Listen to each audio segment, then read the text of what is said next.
So talks a little bit about the vendor elimination phase in a sales cycle. And originally this was going to be called knowing when not to say no. So one of the things that happens in a sales situation or a situation where you're pitching ideas to somebody that thinks they have an issue and they're out evaluating a couple different companies or products, or maybe even it's an internal thing, is they're trying to eliminate and make the number of choices they have to make be as small as possible, as early as possible.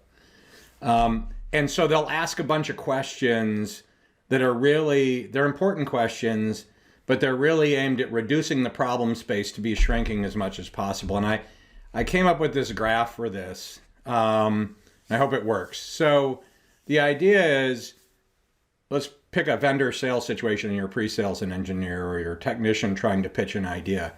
They have a lot of options in the beginning, right? So in this case, I picked like 23. And then what they're going to do in as short a period as possible, maybe only taking 10 or 20% of their whole evaluation cycle, they're going to try and reduce that to 3 or 2 vendors, right? Or 3 or 2 options. And what happens is they don't know necessarily, they think they know what they need.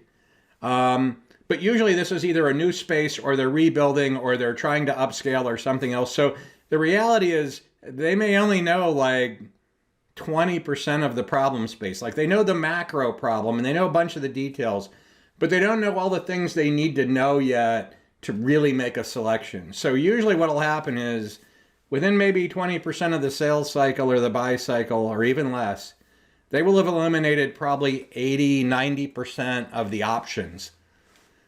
And then what happens in this site, and so what'll happen here is if you're in a pre-sales engineer role, technical people want to give the absolutely correct answer. That's why we're not sales reps, right? So the sales reps give kind of a softer answer. So the problem is the question people are asking may not actually apply to their end game, right? Like they're trying to find as many problems as possible with as many solutions as possible so they can reduce the problem space.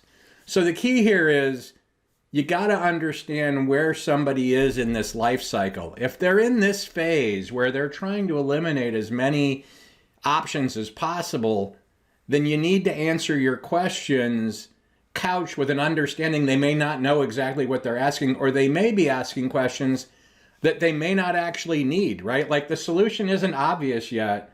So it may turn around that they eliminated something that later it turned out that would have actually been a good approach.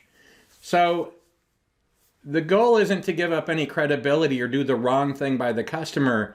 At the same time, you need to be cautious about saying no early in the cycle and understand that it may or may not be a hard requirement, but we know it's really an attempt to shrink the space down to maybe 2 or 3 solutions.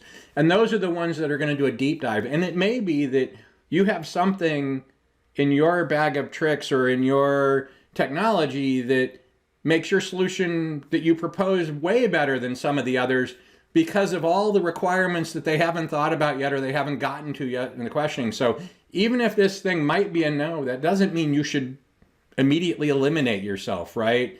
It's only if you get past the initial set of gates where the 80% of the options are eliminated where you actually find out what the real problem is. So even as a technical person, you don't want to give up your credibility. At the same time, you need to understand when the word no is not really the right answer for you or for the customer.